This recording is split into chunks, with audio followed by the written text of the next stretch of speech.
Programa Bom Dia Família, bom dia telespectadores. Hoje estamos aqui em Santana do Cariri, no extremo sul do estado do Ceará, e hoje estamos na paróquia de Senhor, em que neste ano de 2011 completa 70 anos do seu martírio. Programa Bom Dia Família, especial sobre a jovem Benigna Cardoso.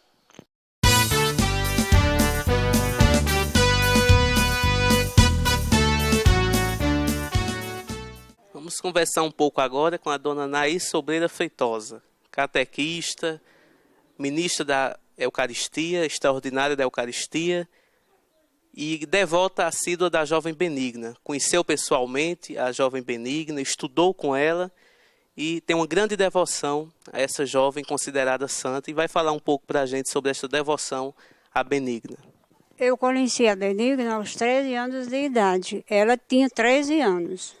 Eu tinha 6 anos. Naquela época as crianças eram tímidas, ainda hoje são tímidas, e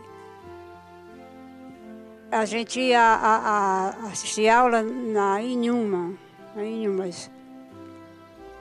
Durante esse percurso de noites até Inhumas, ela ia sempre estudando. Ela não conversava, não era de conversar muito. Era uma menina muito simples. Era morena, moreno claro. Muito franzina. Morava com a sua tia Rosinha, que a gente a chamava de Ozinha. Então, todos os dias a gente assistia aula lá com a Dona Conceição, lá na Inhuma. Vezes ela reclamava que eu pegava as florzinhas que encontrava, como digo, a xanana, que é uma flor que passa durante todo o dia florida. Mas logo que eu pegava uma florzinha, ela reclamava. Falava, olha aí o que você fez com a florzinha. Porque logo que você colocou na mão, ela murchou. E quando a gente voltar, eu vou lhe mostrar como essa planta ainda está florida. E assim eram muitas coisas que a gente, hoje eu lembro que ela era uma menina santa. Cuidava da casa, morava só com essa tia, já idosa, e a vista curtíssima mesmo, ela quase não enxergava. Ela cuidava da casa durante a manhã, toda manhã, às 12 horas a gente ia para Inhuma, voltava umas 4 horas.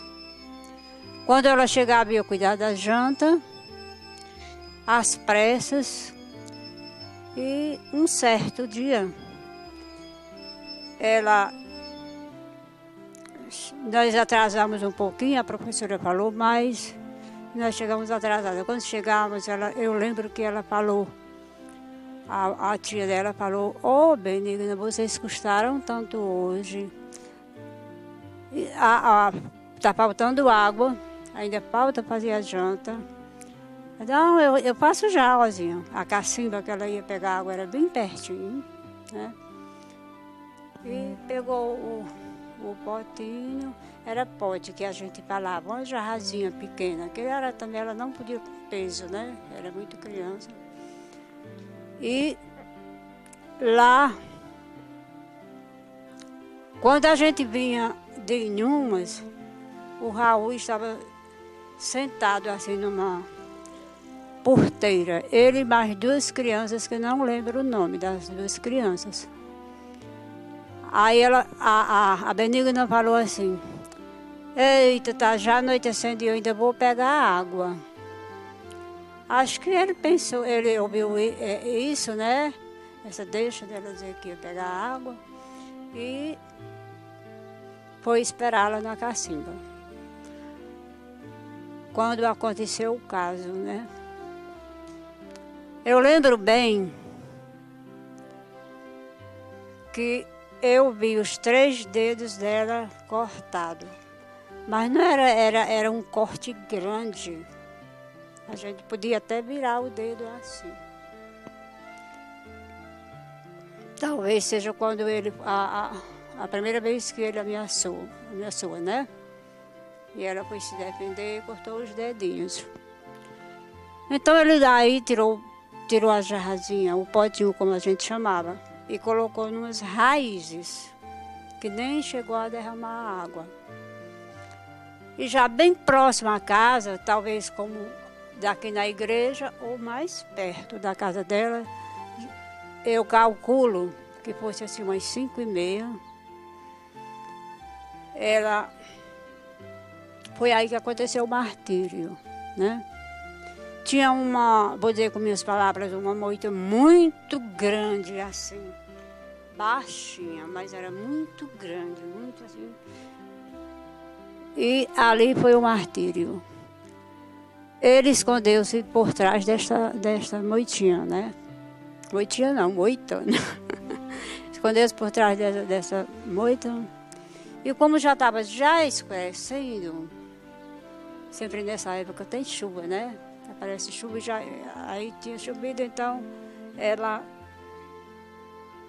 já estava já escurecendo.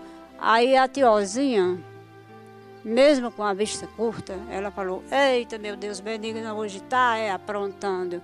Chegou tarde, daí uma foi pegar água e não chega. E saiu preocupada. Chamou uma moça que morava com ela, a Ana. Ana, vamos comigo, porque ela já não enxergava. A Ana falou que não, ela chegava já. Aí ela foi caminhando, quando se deparou com um corpinho no chão. Aí falou: ai meu Deus, minha filha está desmaiada. Aí ela sentou-se. Quando pegou a cabeça da menina, estava partido o pescocinho dela. Foi uma grande aflição para a dona Rosinha. Ela gritou, era tão perto a casa que ela gritou: Ana, minha filha está desmaiada.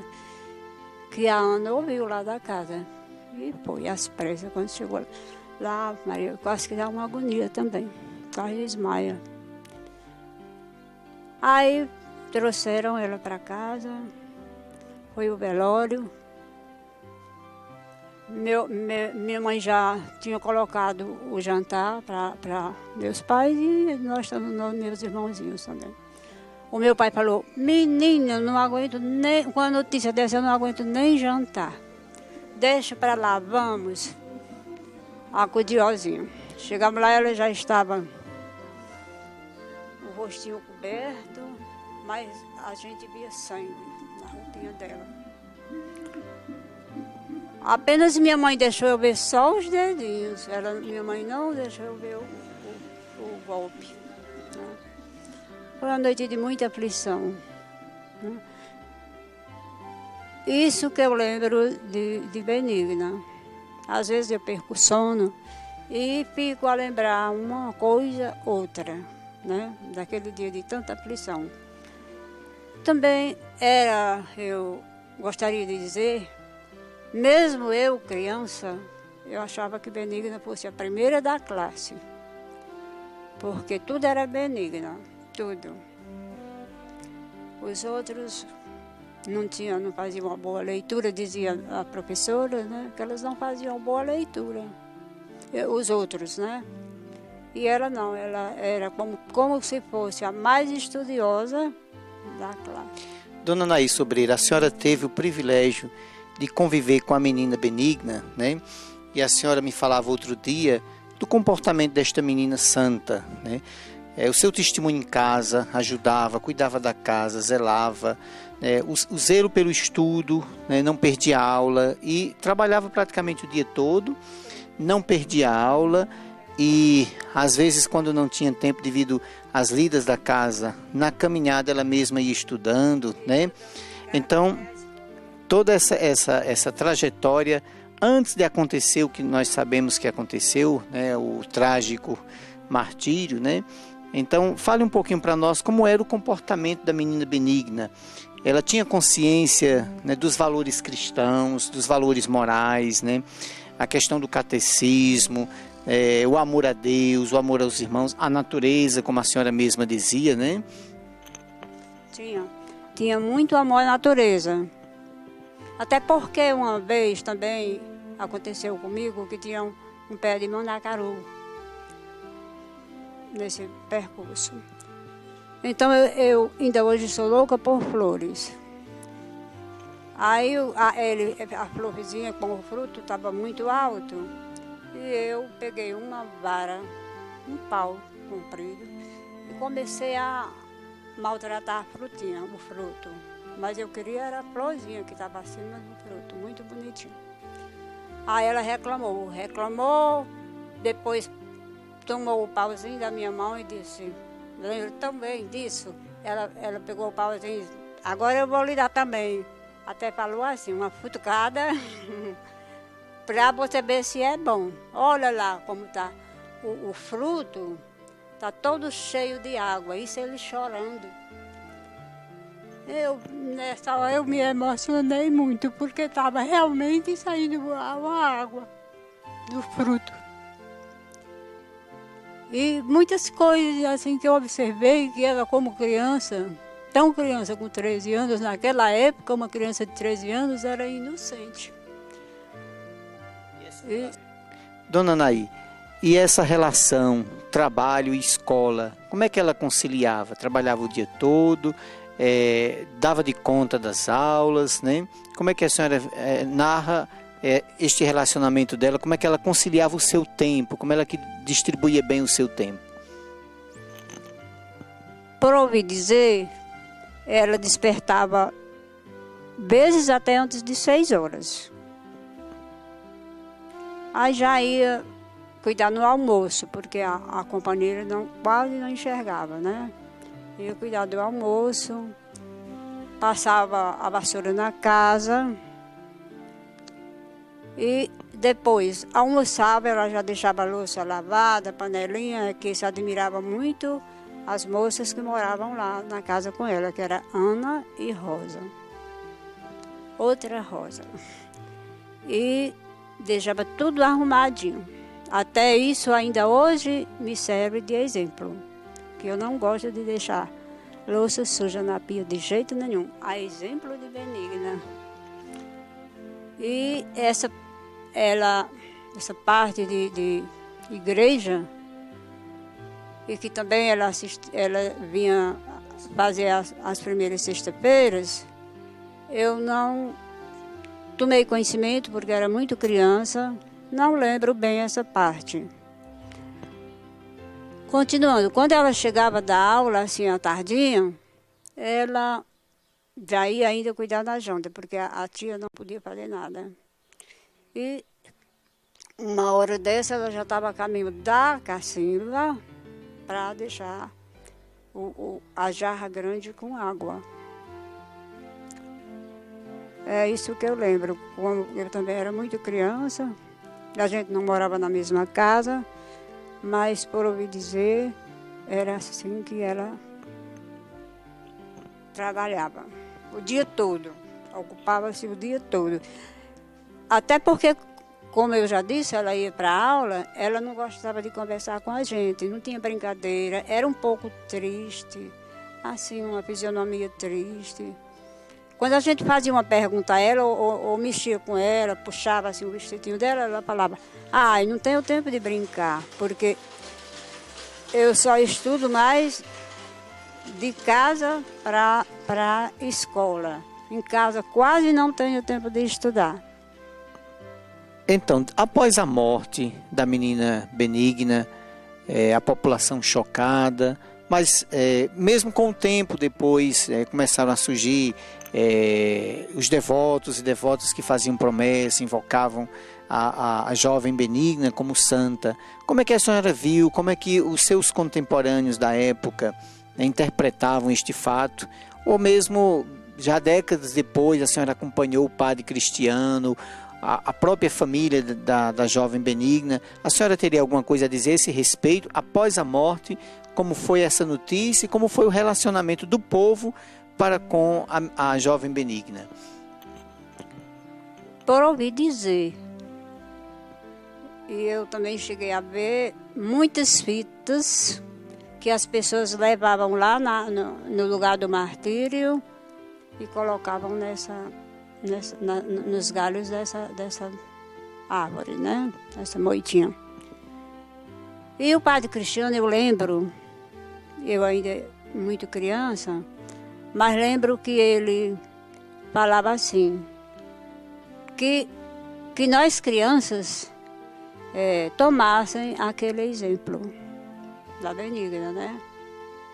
E lembro também que ele falava que era uma verdadeira santa, porque quando faltava chuva, os agricultores estavam já se perturbando porque estava faltando chuva, eu ouvi ele dizer que colocava o potinho na goteira, como se diz, na biqueira, e naquela noite chovia. Ouvi muito ele dizer, e muitas pessoas em Santana devem lembrar dessa história. As pessoas da minha idade devem lembrar, porque ele falava isso na homilia, né? E que ela era verdadeiramente uma santinha, e que a gente tomasse aquele exemplo. A senhora falou do perfil de Benigna, né? Das atividades dela, quando a senhora foi colega dela, né? Então via, né, destacava esse exemplo de uma pessoa que trabalhava, que ajudava em casa, que era serviçal, que estudava, era a primeira da classe, né? E aproveitava às vezes a caminhada, né, da casa dela para a escola para estudar, porque muitas vezes faltava o tempo, dado muitas tarefas em casa, né, mas não perdia tempo. A senhora falou um pouco da fisionomia dela, de um pouco triste. Não seria assim contemplativa, alguém que meditava, que rezava, era uma pessoa de oração? Só o que eu afirmo, eu lembro, é que ela não gostava de brincar com a gente. Às vezes a gente pegava assim, no meu tempo as meninas já usavam os vestidinhos tudo de faixa, um laço atrás, uma faixa muito bonita. E às vezes eu pegava a pontinha da faixa, até desmanchava o laço. E ela falava: olha, Naí, isso não se faz. Agora você não sabe arrumar meu laço. E a gente era muito vaidosa com essa faixa aqui, com esse laço, né? A senhora ainda alcançou, né? Mas não era com grosseria. Ela falava que eu não sabia arrumar. Quando a gente chegava na escola, ela mandava, isso aí eu lembro perfeitamente, uma das nossas colegas que se chamava Iraci. Essa Iraci ainda era prima dela. Ela, antes, quando ela chegava na escola, se Iraci estivesse, ela já mandava arrumar aqui, ó, que Naí fez. Manchou meu laço. Eu lembro assim. E em todas as palavras eu percebia que ela respondia com muito amor. Ela não se aborrecia. Mesmo que a gente mexesse com ela, não se aborrecia. Para mim, ela é santa. Santa, santa. Também a dona Rosinha falava, a tia dela, falava muito. Eu posso reclamar de Benigna, ela nunca me respondeu. Sempre ela me atende com muito amor. Então nós agradecemos o depoimento da Dona Naí Sobreira, muito emocionada, conviveu com a menina Benigna, foi sua coleguinha, e nós agora então também nos colocamos com muita humildade diante de Deus, pedindo esse reconhecimento da santidade por parte da igreja, a beatificação, como assim deseja o nosso bispo, e acredito que milhares e milhares de devotos espalhados por vários municípios, vários lugares. Então, nosso muito obrigado, Dona Naí Sobreira. Que Deus lhe abençoe e que a menina Benigna lá no céu interceda por todos nós.